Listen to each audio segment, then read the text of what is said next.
수학과학 선생님과 함께 공부를 해보려고 합니다. 선생님이 이곳에 선 이유는 이렇게 파란 하늘을 여러분과 함께 공유하고 여러분의 마음에 위로를 주고자 이곳에서 시작을 했어요. 사실 선생님이 지금 일요일이고 일요일에 날씨가 진짜 좋았잖아요. 그래서 너무 나가서 놀고 싶은데 사회적 거리두기도 아직 진행 중이고 또 내일 나의 수업을 기다릴 여러분들을 기억하면서 선생님 나가 놀지 않고 일요일에도 열심히 일을 하고 있습니다. 각자 사람들이 힘들 때 지칠 때가 있고 또 요즘 많은 사람들이 그렇게 살고 있는데 그래도 우리가 조금 한적한 곳에 한적한 시간에 나가서 저 하늘을 좀 보면 또 우리 마음에 좀 위로가 되지 않을까 그런 생각을 해봅니다. 여러분 오늘도 힘내서 수업을 들어보겠습니다. 자, 그럼 우리 본격적으로 수업을 시작해 보도록 하겠습니다. 자, 오늘은 지난 시간에 지구 환경의 변화가 선 캄브리아 시기부터 고생대, 중생대, 신생대로 이르기까지, 그러니까 지구가 태어났을 때부터 지금까지 지구의 환경이 어떻게 변해왔는지를 배웠는데요. 오늘은 그 지구 환경의 변화에 따라서 생물은 어떻게 변화를 했을까에 초점을 맞춰서 우리 이번 시간부터는 진화에 대해 알아보는 시간을 갖겠습니다. 자, 그래서 이번 단원 이름은 생물 다양성과 진화. 자, 진화를 통해 생물이 어떻게 다양해졌는지, 그리고 그 생물 다양성을 우리가 어떻게 보존해 나아가야 할지에 이번 단원의 중요한 목표입니다. 자, 그럼 학습 목표를 읽고 넘어갈게요. 자, 학습 목표 같이 읽어볼까요? 자, 1번 변이와 자연 선택으로 진화의 원리를 설명할 수 있다. 자, 그리고 2번 항생제 내성 세균의 출현을 진화의 원리로 설명할 수 있다. 결국에 진화의 원리, 진화가 어떻게 일어나는지, 진화가 왜 일어나는지에 대해서 우리가 이번 주와 다음 주까지 중점적으로 배워보도록 하겠습니다. 그래서 이번 단원을 공부하면서 키워드는 진화와 자연 선택, 그리고 변이라는 단어인데요. 우리가 이 세 가지 단어의 개념은 꼭 알고 넘어가는 걸로 우리가 목표를 하고 학습을 해야 합니다. 먼저 진화에 대해 이야기하기 전에 진화의 아버지, 진화론의 아버지라고 부를 수 있는 찰스 다윈이 자연현상을 어떻게 보고 이론을 어떻게 만들어 가는지를 살짝 엿보는 시간을 가지려고 해요. 1862년 다윈은 마다가스카르 섬에서 깊고 좁은 꿀샘을 가진 난을 발견하고는 뭐뭐뭐뭐라고 예상했다 라고 있습니다. 여러분이 이렇게 생긴 난을 보고 유난히 이 난의 꿀샘이 이렇게 기네 라는 것을 발견을 했을 때 우리는 무엇을 예상할 수 있을까요? 그리고 다윈은 무엇을 예상했을까요? 다윈은 이렇게 예상을 했다고 해요. 꿀샘의 깊이만큼, 꿀샘이 이렇게 있는데 이 깊이만큼 입이 긴 곤충이 살고 있을 것이다 라고 예상을 했다는 거예요. 왜냐면 꿀샘은 뭐예요, 결국? 꿀샘은 식물이 번식을 하기 위해서 한 꽃에 있는 꽃가루가 다른 꽃에 묻어야 하는데, 그거를 수분이라고 하죠. 이 수분을 해야 되는데 나는 곤충을 통해 수분을 하는 생물이었나 봐요. 누군가 이걸 먹어야겠죠? 그리고 만약 누군가 이걸 먹지 않으면 이 식물은 수분을 할 수 없어서 그 다른 생물과의 경쟁으로부터 도태되고 자손을 남기지 못하고 누군가 이 꽃에 있는 꿀을 먹어야 하는데 이거를 먹지 못한다는 것은 이 꽃이 수분을 할 수 없다는 것을 의미하고, 그러면은 이 자손이 번식을 하지 못한다는 것을 의미하죠.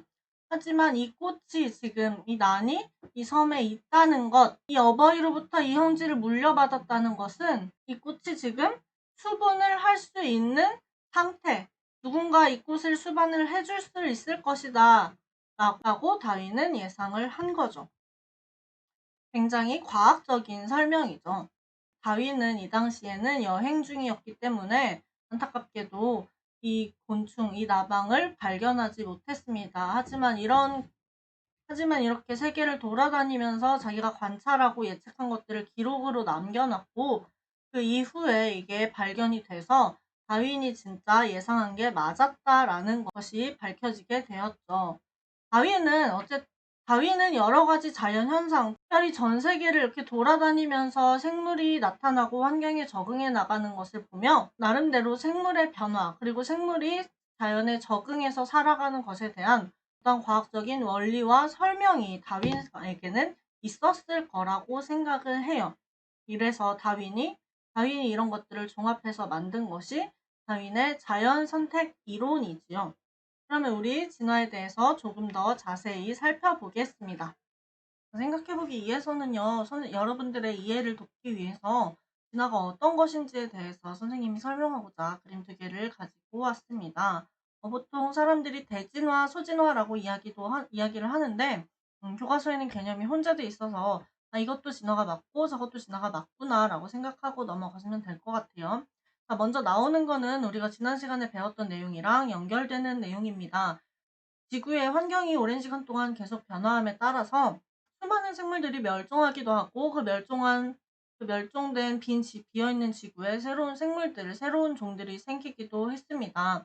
그래서 이전에 없던 종이 생기는 거, 원래 없었던 종이 나타나는 거, 예를 들면 이렇게 아주 옛날에 선캄브리아 시대에는 바다의 단세포 생물인 사이아노박테리아 이런 아주 단순한 세균들만 살았다면은 지금은 그것보다 훨씬 더 많은 다양한 생물이 살게 되었고, 수천만 년 전만 해도 인류가 존재하지 않았던 시대가 있었는데요. 이제 인류가 등장하게 되었죠. 그런 것들도 다 진화라고 할 수 있습니다. 이전에 없던 종이 생기거나 새로운 종이 분화해서 나오는 것, 이런 것들을 진화라고 할 수 있고, 또 어떤 것도 진화라고 할 수 있느냐? 이것도 진화라고 할 수 있어요. 이 자료는 조선시대와 2010년에 평균 신장을 비교한 거입니다. 여러분들이 남자니까 남자의 평균 신장을 보면 조선시대 때는 평균 신장이 161이었어요. 근데 지금은 161이라고 하면 평균이라고 하기엔 조금 작은 키죠. 지금은 남자들의 평균이 174 정도 됩니다. 저는 지금 조선시대에 살고 있는 건가요? 그건 아니에요, 여러분. 여러분은 아직 더 많이 클 기회가 남았으니까 좌절하지 마시고. 어쨌든 이렇게 같은 같은 종의 집단 안에서 유전자의 빈도가 달라지는 거를 진화라기도 합니다. 유전자의 빈도가 달라지는 것을 진화라고 하기도 합니다. 예를 들면 조선시대에 170, 180인 사람이 없었을까요? 아니면 지금 이 시대에 160인 사람이 없나요? 그건 아니죠. 하지만 유전자의 빈도가 160 언저리에 있는 사람들이 많았고 지금은 170 언저리에 있는 사람들이 많은 거죠. 이렇게 형질을 내는 유전자의 빈도가 달라지는 거. 어떤 형질이 조금 더 많아지는 거. 그런 거를 이제 진화라고 할 수도 있어요. 그래서 조금 이따 볼 기린의 목이 옛날에는 짧았는데 지금은 길다 하는 것도 목이 짧은 기린이 많았었던 시대와 목이 긴 기린이 많은 시대, 그런 유전자의 형질과 그 빈도의 차이에 따라서 진화라고 할 수도 있고, 아니면 아예 포유류가 살지 않았던 시대로부터 포유류가 등장하고 기린이 나타났어요. 이것도 진화라고 할 수 있는 거죠. 어쨌든 이거를 교과서에서 구분하지 않는 이유는 이런 것들은 비교적 짧은 시간 안에 일어나는 거죠. 하지만 이런 것들이 누적되고 더 오랜 시간 여러 세대에 걸쳐서 일어나면 결국 이렇게 종의 분화와 새로운 종의 탄생으로 이어질 수 있기 때문에 이 두 개를 다 진화라고 정의를 하고 구분하지 않는 거예요. 그래서 이것도 진화고 이것도 진화예요? 라고 물어보면 네, 맞다고 할 수 있는 거죠. 그럼 우리 교과서에서는 진화를 뭐라고 얘기하는지 한번 가보겠습니다. 교과서 209페이지예요. 다양한 생물의 출현과 진화. 우리 지난 시간에 배운 내용과 이어집니다. 왜냐면 오랜 시간 동안 지구의 환경이 계속 변화했어요. 결국에 생물이 변하고 진화를 하는 거에 앞서 있는 것은 환경의 변화다라고 할 수 있어요. 그리고 이 환경의 변화에 맞게 생물도 여러 세대를 거치면서 환경에 적응하면서 변화했다라고 얘기를 하고 있습니다.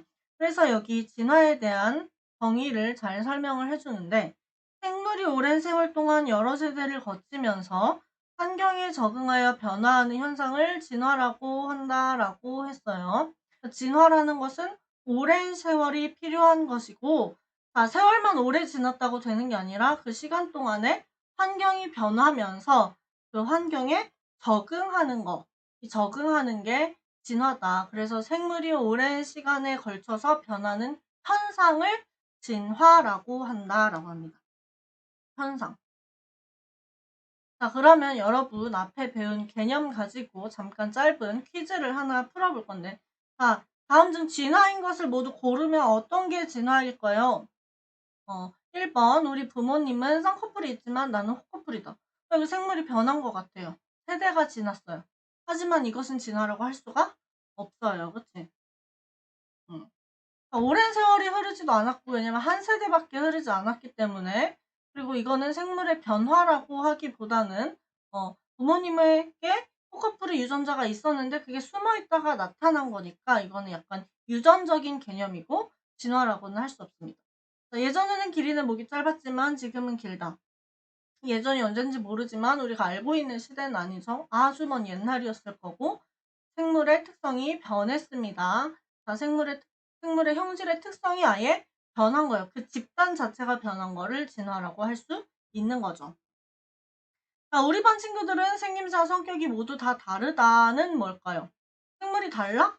아니죠. 왜냐면 진화는 개인 한 명 한 명을 얘기하는 게 아니라 그 집단에서 그 집단이 어떤 집단과 달라지냐 마냐를 가지고 진화라고 하기 때문에 우리 반 친구들의 생김새가 다르다고 생물이 다르다라고 얘기는 하진 않겠죠. 자, 이건 아닙니다.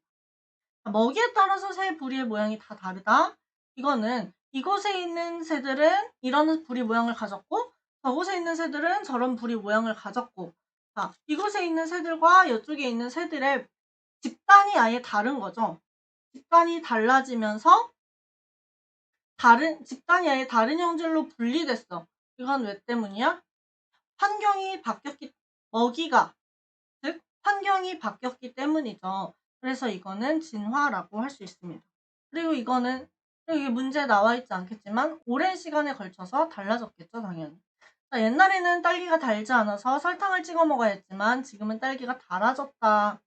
자, 부모님 세대에 물어보면은 딸기에 설탕을 찍어 드셨다고 말씀하시는 부모님이 계실 거예요.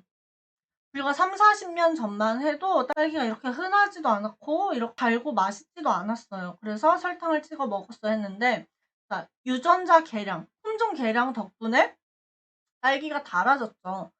우리 부모님 세대는 한 30년 전쯤에는 설탕을 찍어 먹었어. 짧네 라고 생각을 하지만 딸기 입장에서는 거의 30세대가 지난 거죠. 딸기 입장에서는 아주 오랜 세대가 지난 거고, 거기에 따라서 딸기가 가지고 있는 성질이 달지 않은 유전자를 가진 집단에서 아주 달콤한 유전자를 가진 딸기 집단으로 집단의 성격이 변했기 때문에, 생물의 성격이 변했기 때문에 이것도 진화라고 할 수 있습니다. 그러니까 우리가 진화하면 아주 오랜 시간에 걸쳐서 일어나는 거라고 하지만, 사람의 경우 또는 동물의 경우에는 오랜 시간에 걸쳐서 일어나지만 한 세대가 짧은 식물이나 곤충, 동물, 실험하는 동물 아니면은 세균, 바이러스에서는 아주 진화가 빨리빨리 일어난다고 우리가 알 수도 있겠죠. 자, 다시 한번 교과서 내용 정리하고 넘어가겠습니다. 오랜 시간 동안, 자, 생물이 변하기 전에 뭐가 먼저 변해야 한다고 했죠? 자, 그쵸. 지구 환경이 변해야 한다고 했죠. 자, 지구의 생물도 여러 세대를 거치는 동안 환경에 뭐 하면서? 적응하면서 변화하였다. 선생님 원래 글씨를 잘 쓰는데 일부러 잘 못 알아보라고 이렇게 쓴 거예요. 자, 그래서 과거에 있었는데 지금은 없는 생물도 있고 지금 옛날에 없었던 생물이 살기도 합니다. 자, 이처럼 생물이 어떻게 오랜 세월 동안 또 여러 세대를 거치면서 환경에 적응하여 변화하는 현상을 진화라고 합니다. 자, 여러분도 이거 토시 하나 틀리지 않고 외울 필요는 없지만 진화의 개념, 그럼 개념은 머릿속에 가지고 가야죠. 환경이 변해, 생물도 그에 맞게 변해. 하지만 생물은 오랜 시간 동안 천천히 변해. 자, 그러면서 환경에 적응해. 이거를 진화라고 하는구나 라고 우리가 머릿속에 넣어놓고 갑시다. 자, 오늘은 두 번째로 진화와 진화 이론에 대해서 또 우리가 배울 건데요. 선생님이 여러 해 동안 친구들을 가르치면서 이 진화라는 얘기를 하면은 좀 불편해하는 친구들도 많이 있었어요. 그 이유가 뭐냐면은 저 진화가 진짜 맞는 거야 아닌 거야 라고 선생님 그 진화가 진짜 맞는 거예요 아니에요 라고 물어보는 친구들도 많이 있었어요. 하지만 선생님이 명확하게 대답할 수 있는 거는 진화는 과학적인 사실이에요. 생물은 계속 끊임없이 변해왔고 지금도 변하고 있고 앞으로도 끊임없이 변할 거예요. 자, 이거는 그냥 우리가 봐서 관찰해서 또한 여러 가지 화석 증거와 기록들을 통해서 알 수 있는 거예요. 자, 우리는 이런 거 명확한 증거를 통해 당연히 받아들이고 알 수 있는 것을 과학적인 사실 또는 실제로 일어나는 현상이라고 얘기를 합니다. 자, 진화는 사실이고 현상이에요. 왜냐하면 생물이 계속 변하니까. 진화 이론은 무엇이냐면 자, 이 사실을 보고 생물이 변하네. 근데 생물은 어떻게 변할까? 생물은 왜 변할까? 생물은 어떤 과정을 걸쳐서 변할까를 설명하고 싶은 거예요. 다시 진화라는 사건. 생물이 변한다. 생물은 세대를 거듭할수록 성질도 변하고 새로운 종이 나타나기도 하고 있던 종이 없어지기도 하네. 이런 진화라는 사실을 보았을 때 생물이 그럼 어떻게 변할까? 왜 변할까? 무슨 기작 때문에? 뭐 때문에 변할까? 하는 것을 연구하는 게 이런 진화 이론이에요. 그래서 우리가 대표적으로 알고 있다시피 이런 용불용설과 자연선택설 이런 것들이 진화라는 현상, 생물이 변했다라는 현상을 설명하기 위한 여러 가지 진화 이론들이죠. 가장 먼저 진화에 대해 설명을 붙인 사람은 라마르크라는 사람이에요. 이 사람은 용, 불용, 설을 제기했어요. 다시 용, 불용, 설이 뭐냐면 용, 사용하거나 불용, 사용하지 않거나 이런 뜻이에요. 그래서 생물이 자주 쓰는 거, 계속 사용하는 기관은 더 발달하고 사용하지 않는 기관은 퇴화한다라는 설명을 붙인 학자가 라마르크고 그 이름이 용불용설이다. 그래서 이런 거죠. 기린의 목이 길어진 사건을 보고 기린이 나뭇잎을 따먹기 위해 목을 계속 썼더니 그 사용한 목이 계속 늘어났다. 그래서 오늘날처럼 기린의 목이 길어졌다라고 얘기를 하는 거예요. 근데 여러분 이게 맞을까요? 이거는 이런 얘기예요. 예를 들면 선생님이 지금 쌍꺼풀이 없잖아요. 근데 선생님 쌍꺼풀 수술을 할까 말까 고민을 하고 있는데 만약에 쌍꺼풀 수술을 했잖아. 그럼 나중에 자식을 낳았는데 그 자식은 쌍꺼풀이 있는 거야. 그게 뭐예요? 그게 말이 된다고 생각해요? 물론 쌍꺼풀이 있는 남자와 결혼을 하면 쌍꺼풀이 있을 수 있겠지만 그거는 말이 안 되는 거죠. 왜냐면은 우리가 살아가면서 얻은 형질, 획득한 형질은 자손에게 물려주지 않고 내 대에서 끝나는 게 맞기 때문이에요. 그래서 이 라마르크의 용불용설은 사실 과학적으로 사실은 아니다. 저거는 과학적으로 맞지 않는 설명이다라고 하지만 어쨌든 과학사적으로는 의미가 있는 거죠. 생물이 변하는 것을 보고 거기에 대해 설명을 하려고 했구나, 이 사람은. 다음에 이런 생물의 변화에 대해 설명을 하고자 한 사람은 다윈입니다. 다윈이 자연선택설이라는 이라는 이론을 펼쳤죠. 자연선택설은 뭐냐면은 큰 기린도 있고 작은 기린도 있었는데 큰 기린과 작은 기린이 경쟁을 하다가 큰 기린이 더 경쟁이 우세했다. 얘네가 더 살아남는데 유리했다. 그래서 살아남는데 유리한 애들만 자손을 낳고 키가 작은 목이 짧은 기린은 자손을 낳지 못해서 결국에 큰 기린만 남게 되었다가 자연 선택의 이론입니다. 그건 나중에 뒤에 가서 더 자세하게 설명을 해줄게요. 어쨌든 이렇게 자연이 선택을 했다. 어떤 환경이 가장 적합한 적합한 개체를 선택했다는 게 다윈의 자연 선택설입니다. 나름 과학적 의미가 있는 이론이죠. 그 이후로도 진화에 대한 연구는 끊이지 않았고 여러 가지 경리설, 돌연변이설 같은 게 있습니다. 경리설은 뭐냐면 어떤 하나의 종이 새로운 종으로 이렇게 나누어질 때 지리적인 격리가 중요하다. 왜냐면 지리적 격리가 결국 환경의 변화를 만드는 거기 때문에 새로운 종을 만드는데 지리적 격리가 중요하다라는 격리설. 그리고 새로운 종, 새로운 형질이 나타나기 위해서는 유전자의 무작위한 돌연변이로 인해서 갑자기 새로운 형질이 나타나야 그게 더 환경에 유리하면 그게 자손을 더 많이 낳는다. 라는 설명을 하는 돌연변이설까지 이렇게 나왔습니다. 자, 이렇게 진화의 원리, 진화의 과정을 설명하는 여러 가지 이론들이 있는데요. 자, 여러분들은 어떤 설명이 진짜인 것 같습니까?